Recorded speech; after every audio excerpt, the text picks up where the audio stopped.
हरि ओम। 83तमोध्यायः।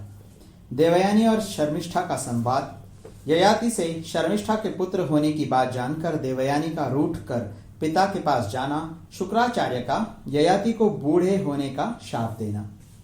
वैशंपायन जी कहते हैं, जन्मेजय, पवित्र मुस्कान वाली देवयानी ने जब सुना कि शर्मिष्ठा के पुत्र हुआ है, तब वह दुख से पीड़ित हो शर्मिष्ठा के व्यवहार को लेकर बड़ी चिंता करने लगी। वह शर्मिष्ठा के पास गई और इस प्रकार बोली।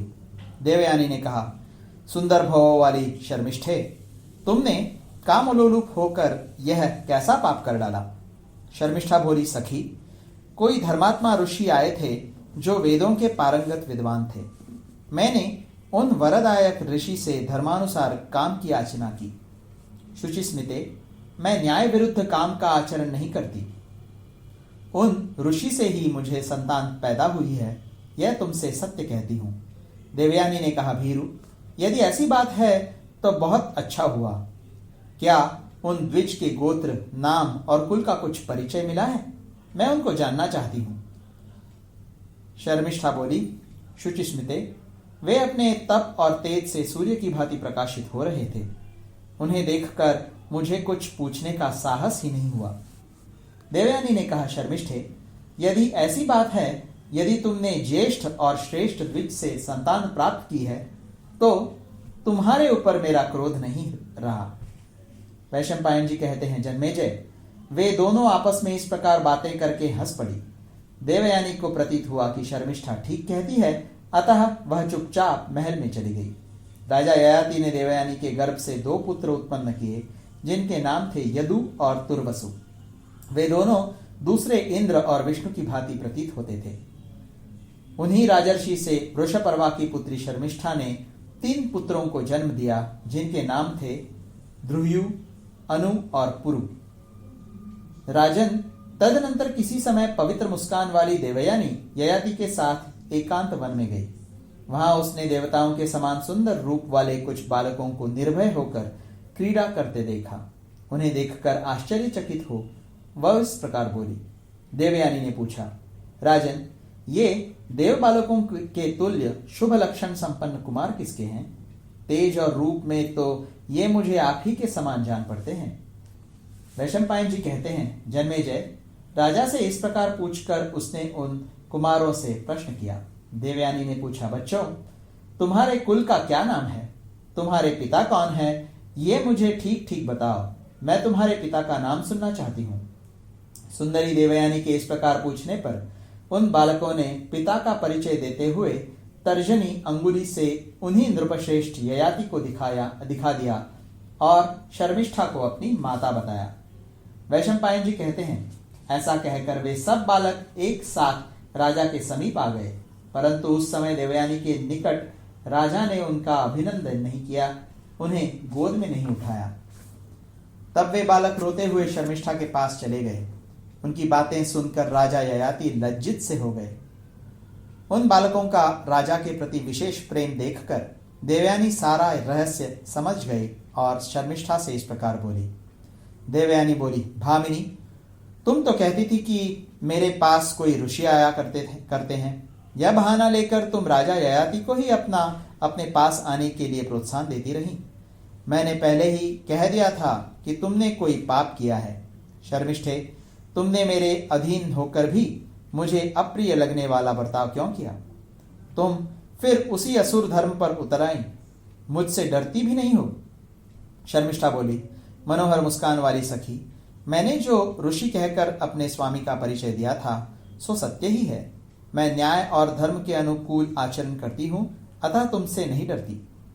जब तुमने पति का वरण किया था उस समय मैंने भी कर लिया।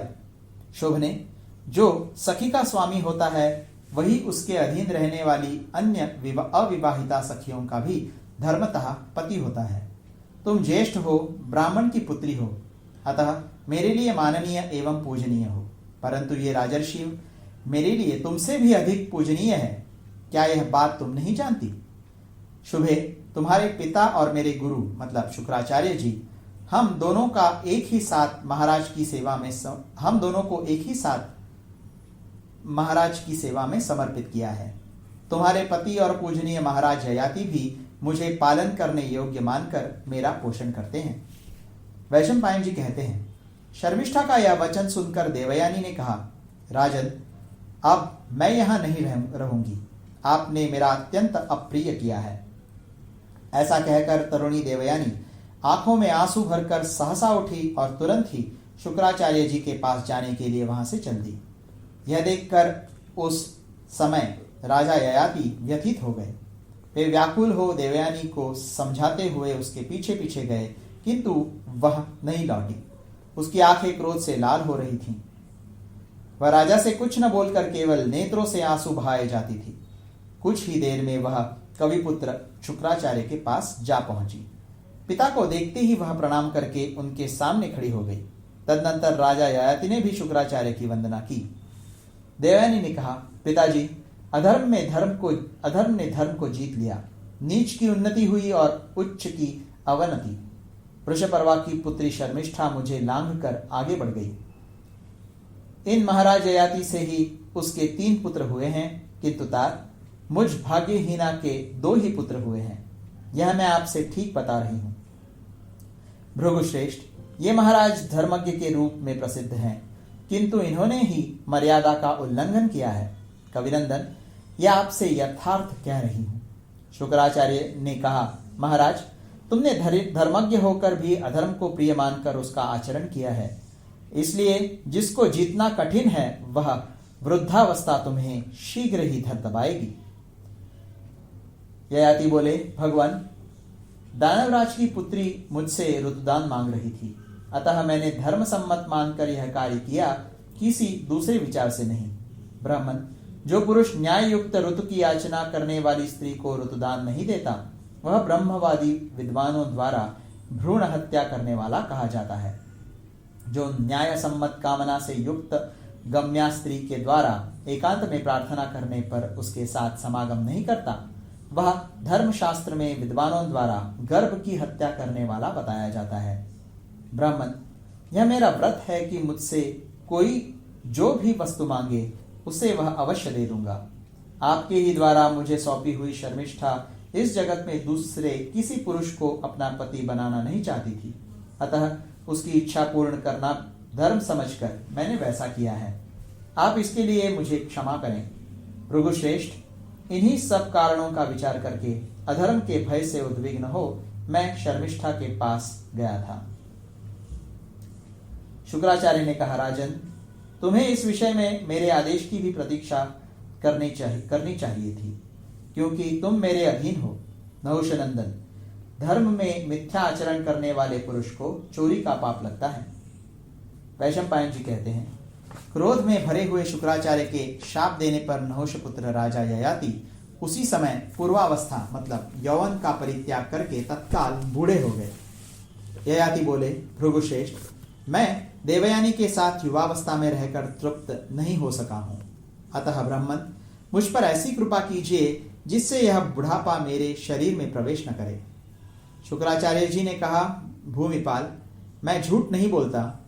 बूढ़े तो तुम हो ही गए, किंतु तुम्हें इतनी सुविधा देता हूं कि यदि चाहो तो किसी दूसरे से जवानी लेकर इस बुढ़ापे को उसके शरीर में डाल सकते हो। ययाति बोले, ब्राह्मण, मेरा जो पुत्र अपनी युवावस्था मुझे दे, वही पुण्य और कीर्ति का भागी होने के साथ ही मेरे राज्य का भी भागी हो। आप इसका अनुमोदन करें। शुक्राचार्य ने कहा, नहुषनंदन, तुम भक्ति भाव से मेरा चिंतन करके अपनी वृद्धावस्था का इच्छानुसार दूसरे के शरीर में संचार कर सकोगे। उस दशा में तुम्हें पाप भी नहीं लगेगा। जो पुत्र तुम्हें प्रसन्नतापूर्वक अपनी युवावस्था देगा वही राजा होगा, साथ ही दीर्घायु, यशस्वी तथा अनेक संतानों से युक्त होगा। इस प्रकार श्री महाभारत आदि पर्व के अंतर्गत संभव पर्व में ययाति उपाख्यान विषयक 83वां अध्याय पूरा हुआ।